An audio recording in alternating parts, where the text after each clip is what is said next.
Hello everyone, welcome back to Neat Learning Channel, and today we will discuss about plant growth and development. This is the 15th chapter of NCERT. तो मैंने पिछली video में काफ़ी सारी चीज़ें discuss करी थी जिसमें कि हमने आपको डिफरेंशिएशन क्लियर किया था। उसके बाद हमने डिफरेंशिएशन खत्म किया था, फिर उसके बाद रीडिफरेंशिएशन किया था। ठीक है, विद एग्जांपल को इसको हमने फिनिश किया था। ठीक है, ओके। तो नेक्स्ट हमारा टॉपिक क्या है? डेवलपमेंट। इसके बारे में देख लेते हैं। Development is the sequence of changes that occurs in the structure and functioning of an organism, organ, tissue, or cell involving its formation, growth, differentiation, maturation, reproduction, senescence and death. ठीक है, तो जैसा कि आपने देखा होगा कि मतलब कि जो डेवलपमेंट होता है, तो डेवलपमेंट में काफी सारे किस तरीके से डेवलपमेंट होगा कि इसमें रिप्रोडक्शन अच्छे से हो जाए एंड मेच्योरेशन। ठीक है, उसका मेच्योरिटी की प्लांट्स की मेच्योरिटी कैसे हो रही है वो सारे जो टॉपिक जो मैंने पॉइंट बोले, तो ये सारे किस में आते हैं? डेवलपमेंट में आते हैं। ठीक है, ओके।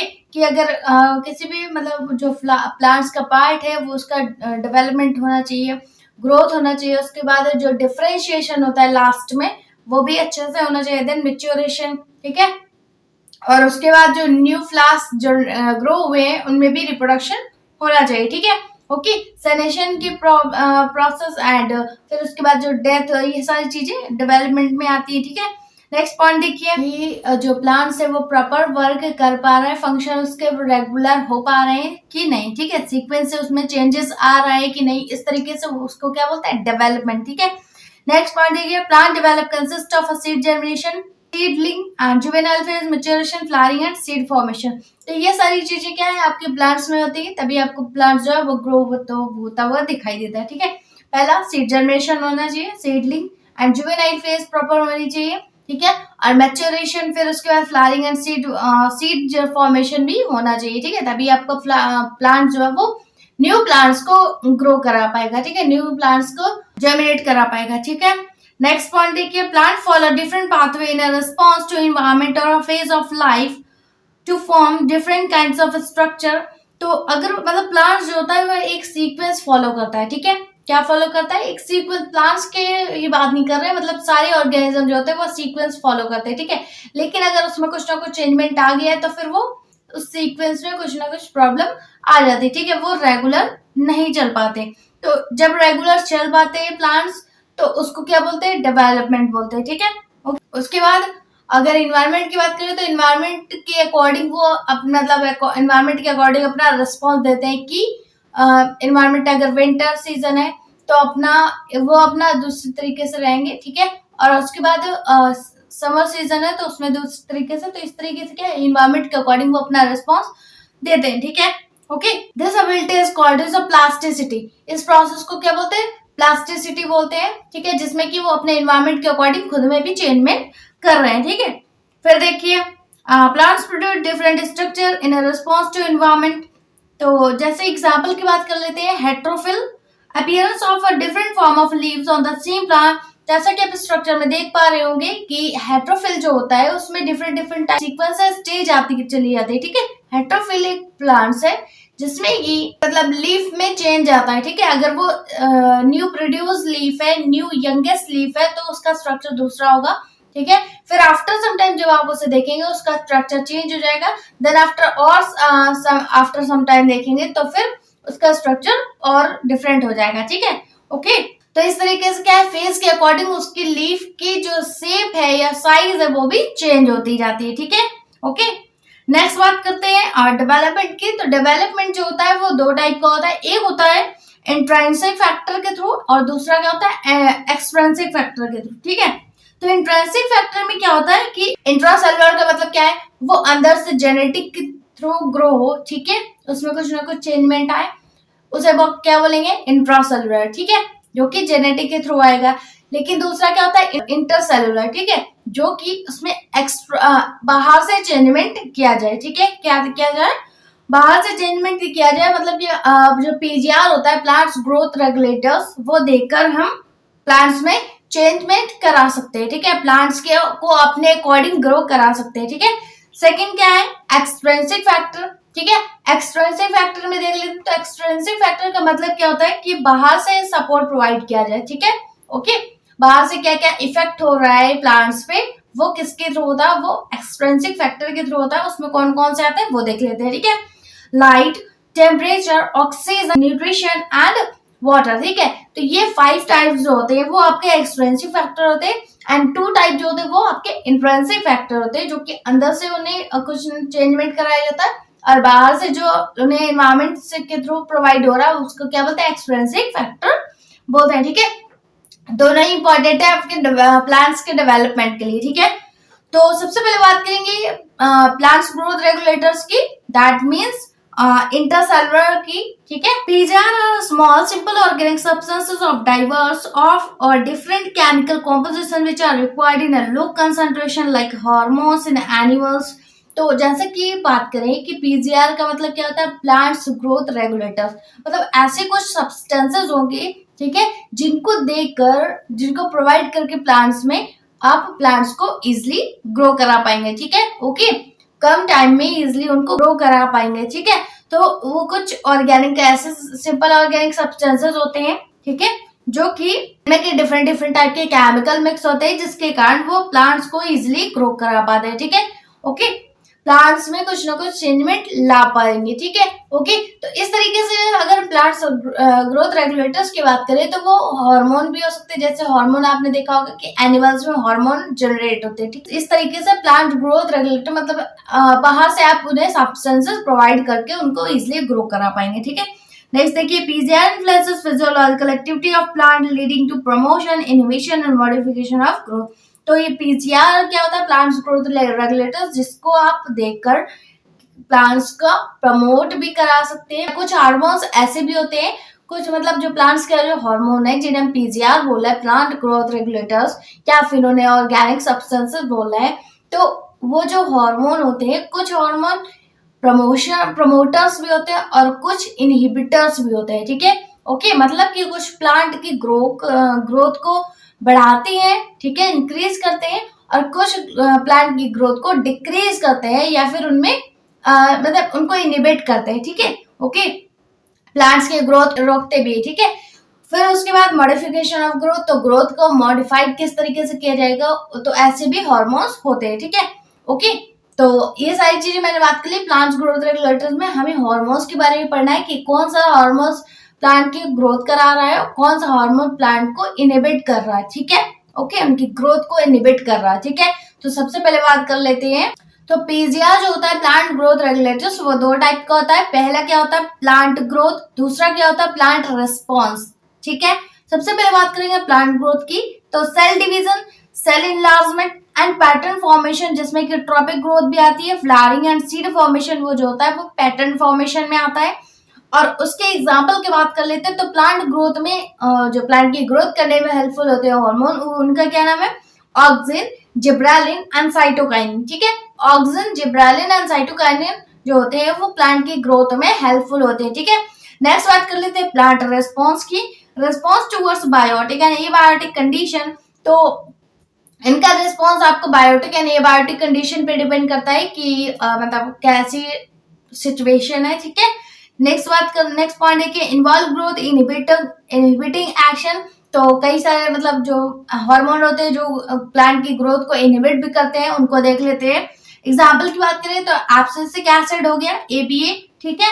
एंड सेकंड कौन सा हो गया, एथिलीन, ठीक है। तो ये टू जो है वो क्या है, प्लांट हार्मोन है, ठीक है, ओके। प्लांट ग्रोथ इनहिबिटर्स की बात कर लेते हैं। सबसे पहले बात करेंगे डोरमेंसी की। It is a period when growth and development are temporarily stopped. तो डोरमेंसी का मतलब क्या होता है कि कुछ ऐसे सीड होते हैं जिनको काफी टाइम तक आप स्टोर करके रख सकते हैं, ठीक है। और उसके बाद जब आप उसे जर्मिनेट कराना होगा किसी भी सीड को, तो आप उसे प्रॉपर वाटर प्रोवाइड करिए, देन आफ्टर सीड जो है जर्मिनेट होना स्टार्ट हो जाएगा, ठीक है।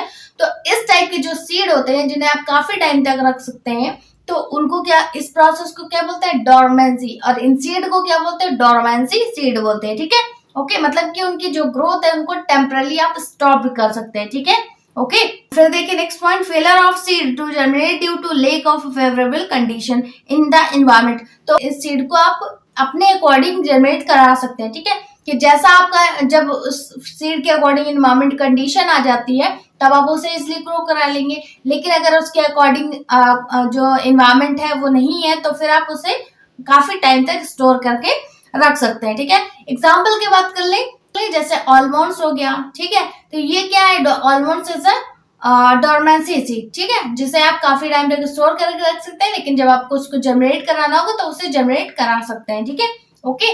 और ऑलमोंड्स हो गया, ओके, ग्राम हो गया एंड कैशू हो गया। ये सारे एग्जांपल किसके, डोरमेंसी सीड के हैं, जिन्हें आप अपने टाइम के अकॉर्डिंग, एनवायरमेंट के अकॉर्डिंग उसे जनरेट करा सकते हैं। ठीक है, नेक्स्ट देखिए abscission, it is the falling और seeding of leaves, fruit and flowers. Abscission, इसका मतलब क्या होता है कि लीव्स होती है इस कंडीशन पे क्या होता है, मतलब जब जो इनहिबिटर्स वाले हार्मोन्स होते हैं वो एब्सीजन प्रोवाइड करते हैं। एब्सीजन का मतलब क्या हो गया कि लीव्स जो होती है वो गिरने लगती है। ठीक है, ओके, लीव्स गिरने लगती है, फ्लावर्स एंड फ्रूट में प्रॉब्लम आने लगती है, तो ये सारी क्या है, एब्सीजन का वर्क होता है। ठीक है, नेक्स्ट हम इस तरीके से इसको डिवाइड किया गया, पूरा चार्ट में पूरा मेंशन किया हुआ है। पहला क्या है, एक तरफ क्या है कॉम्पोजिशन, दूसरा क्या है फाइटो हार्मोन्स। ठीक है, इसके बारे में देख लेते हैं। सबसे पहले कॉम्पोजिशन के बारे में, इंडोल कंपाउंड होता है तो इसका फाइटो हार्मोन्स क्या होता है, IAA एंड IBA, मतलब कि indole 3 acetic acid and indole butyric acid. ठीक है, ओके, तो इस तरीके से इसका फुल फॉर्म भी बहुत अच्छे से आपको लर्न करना है कि IA का मतलब क्या होता है, indole 3 acetic acid and IBA का मतलब क्या होता है, इंडोल ब्यूटारिक एसिड। ठीक है, नेक्स्ट टर्पीन की बात करते हैं। टर्पीन की बात करेंगे तो उसका फाइटो हार्मोन्स क्या होता है, जिब्रालिक एसिड, और या फिर उसे जिब्रालिन भी बोलते हैं, मतलब GA। ठीक है, नेक्स्ट एडिन डेरिवेटिव की बात कर लेते हैं। तो एडिनिन डेरिवेटिव का जो फाइटो हार्मोन्स है वो क्या है, N6, मतलब फॉस्फोरिल एमिनो प्यूरिन। ठीक है, एंड काइनेटिन, तो ये क्या है, एडिनिन डेरिवेटिव्स हैं। उसके बाद गैसेस की बात कर लेते हैं। तो एथिलीन, जिसका फॉर्मूला होता है CH2 डबल बॉन्ड CH2। ठीक है, तो एथिलीन जो क्या है वो एक फाइटो हार्मोन्स है, किसका, गैसेस में। ठीक है, डेरिवेटिव ऑफ कैरोटीनॉइड के बारे में देख लेते हैं। तो उसका जो फाइटो हार्मोन्स वो क्या है, ABA, मतलब कि एब्सिसिक एसिड। ठीक है, ओके, ABA का फुल फॉर्म एब्सिसिक एसिड जो है वो किसका फाइटो हार्मोन्स है, डेरिवेटिव ऑफ कैरोटीनॉइड का।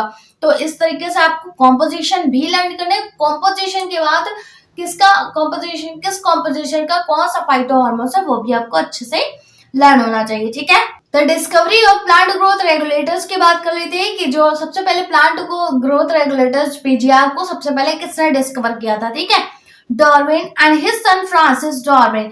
डार्विन, ठीक है, जिसको हम 10th में भी पढ़ते हैं। तो डार्विन एंड हिज सन, ठीक है, उनका क्या नाम था, Francis Darwin.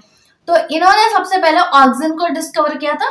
Oxygen was the first hormone to be discovered, सबसे पहले इन्होंने ऑक्सीजन को डिस्कवर किया था। ठीक है, they observed that our stimulus of the light was perceived by equaliptile tip of canary grass, but bending in response to the unilateral light was produced at a distance in a growth zone. It means subapical part. तो इसके बारे में इन्होंने बताया कि इन्होंने सबसे पहले अपने एक्सपेरिमेंट में क्या लिया, कोलिप्टाइल टिप ऑफ ग्रास। ठीक है, कैनेरी ग्रास, कौन सा लिया, कैनेरी ग्रास का कोलिप्टाइल टिप लिया।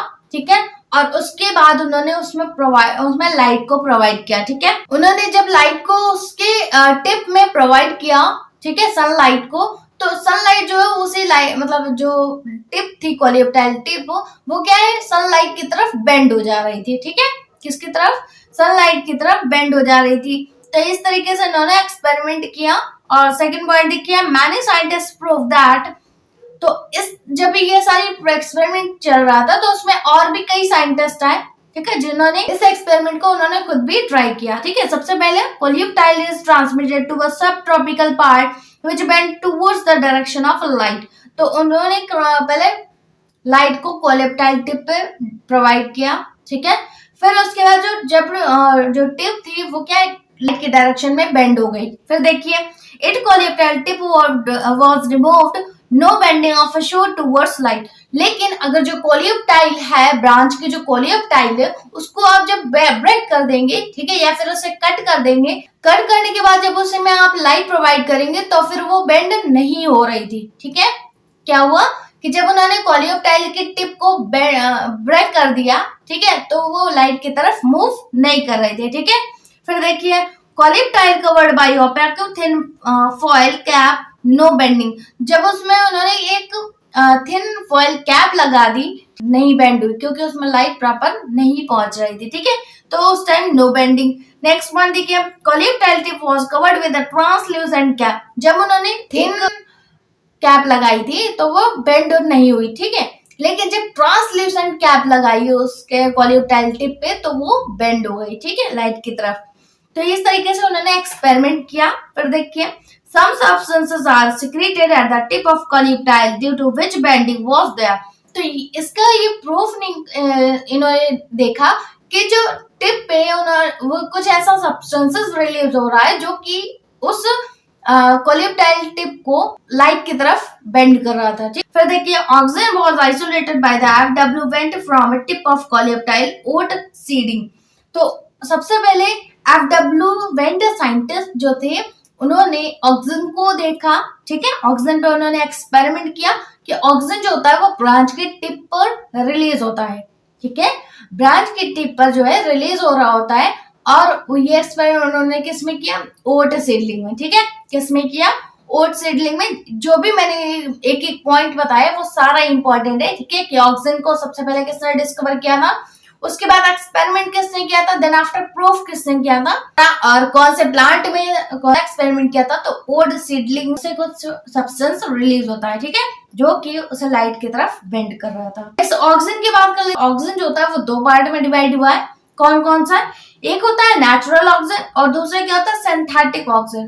तो नेचुरल ऑक्सीजन का मतलब से आप समझ रहे होंगे कि नेचुरली प्रोड्यूस हो रहा होगा, ठीक है, ओके, प्लांट में नेचुरली प्रोड्यूस हो रहा होगा, उससे क्या बोला गया, नेचुरल ऑक्सीजन। और उसके बाद सिंथेटिक ऑक्सीजन की बात करें तो वो आर्टिफिशियली ऑक्सीजन होगा जो कि मैन मेड होगा। तो अगर नेचुरल ऑक्सीजन की बात करें तो वो कौन सा होता है, IAA एंड IBA, जिसका हम पहले भी पढ़ चुके हैं, ठीक है, indole 3 acetic acid and indole 3 butyric acid.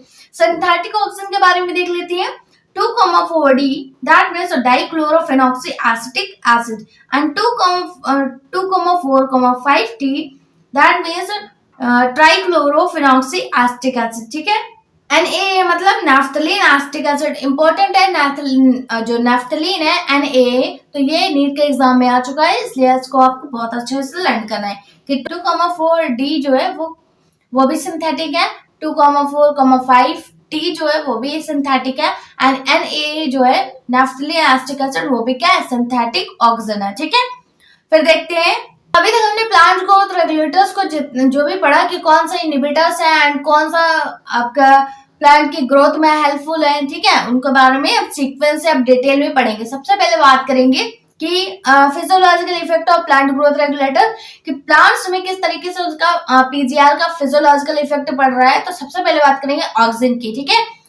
Oxygen, Greek word oxygen, that means, इसका मीन्स क्या होता है, टू ग्रो। मतलब जो ऑक्सीजन है वो ग्रीक वर्ड से मिलकर बना है, कौन सा वर्ड, ऑक्सीजन, जिसका मतलब क्या होता है, टू ग्रो, ठीक है।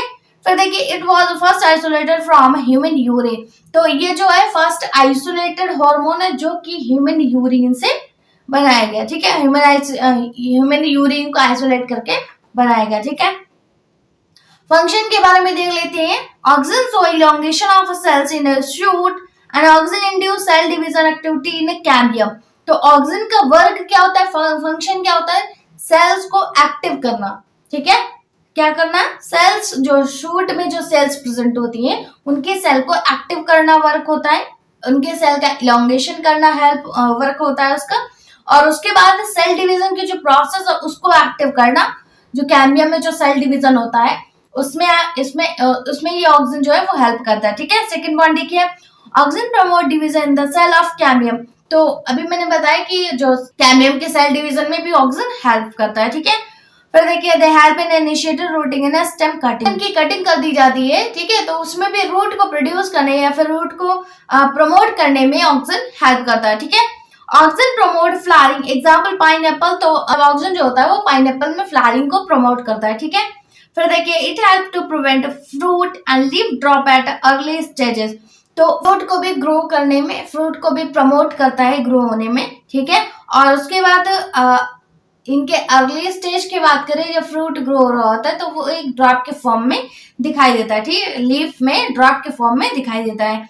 फिर देखिए, oxygen are used to promote the formation of a drop branches of apple tree where flower are formed on the drop branch due to this yield of apple increases. तो oxygen का work क्या है? Oxygen क्या है? एक promoters है, ठीक है? क्या है? Oxygen is a promoters hormone, ठीक है? ड्रॉप ब्रांचेस हो जाती है, मतलब कि उनका जो लेंथ है वो इंक्रीज नहीं हो रही होती, तो उसमें आपका ऑक्सीजन का यूज किया जाता है, ठीक है? तो ड्रॉप ब्रांचेस में इसका यूज किया जाता है ब्रांचेस को इंक्रीज करने में, ठीक है? जो तो ये सारे जो ड्रॉप ब्रांचेस है एप्पल ट्री में जो ड्रॉप ब्रांचेस हो जाती हैं उनमें ऑक्सीजन का यूज किया जाता है ताकि उनके ब्रांचेस जो है वो इंक्रीज हो सके, ठीक है? ओके, उसके बाद एप्पल ट्री में जो ड्रॉप ब्रांचेस में फ्लावर को ग्रो कराने के लिए भी ऑक्सीजन का यूज होता है, ठीक है? जिससे कि एप्पल की जो यील्ड है वो इंक्रीज कराई जा सके, ठीक है? एप्पल के जो इंक्रीज करने का परसेंटेज है, एप्पल की जो नंबरिंग है वो इंक्रीज कराई जा सके, इसलिए फ्लावरिंग में भी हेल्पफुल होता है ऑक्सीजन, ठीक है? फिर देखिए some of them are used as a weedicide, chemical used to kill unwanted plants. तो कई सारे प्लांट्स में ऑक्सीजन इस तरीके का वर्क भी करता है कि जो प्लांट्स है, जो अनयूजफुल प्लांट है, उनको किल करने में भी हेल्पफुल होता है, ठीक है? फिर देखिए दे इंड्यूस पार्थेनोकार्पी और सीडलेस फ्रूट, एग्जांपल टोमेटो। और उसके बाद जो पार्थेनोकार्पी मैंने पढ़ा था, अभी आपको पता होगा क्योंकि वो पहला ही चैप्टर है, ठीक है? तो पहले चैप्टर में पार्थेनोकार्पी मैंने अच्छे से डिस्कस किया। तो पार्थेनोकार्पी दैट मीन सीडलेस जो फ्रूट होते हैं, एग्जांपल की बात करें तो टोमेटो, तो उनको भी इंड्यूस करने में ऑक्सीजन का यूज किया जाता है, ठीक है? अपिकल डोमिनेंस के बारे में देख लेते हैं। It is a phenomena by which the presence of apical bud does not allow the nearby lateral or axillary buds to grow. तो अपाइकल डोमिनेंस का मतलब क्या होता है कि जो अपाइकल बर्ड्स प्रेजेंट होती हैं वो क्या होता है, वो खुद तो ग्रो हो रही होती है, लेकिन जो साइड में लेटरल ब्रांचेस प्रेजेंट होती हैं, या फिर बोले एक्सिलरी बर्ड्स, या फिर मैंने लेटरल बर्ड्स बोला, तो ग्रो को स्टॉप कर देती है, ठीक है? कौन? तो इस प्रोसेस जो स्टॉप कर देते हैं, इस प्रोसेस को क्या बोलते हैं? अपाइकल डोमिनेंस, ठीक है? ओके, जो कि लेटरल एंड एक्सिलरी बर्ड को ग्रो करने की कैपेसिटी को स्टॉप कर दे, ठीक है? तो इस फिनोमेना को क्या बोलते हैं? अपाइकल डोमिनेंस, ठीक है?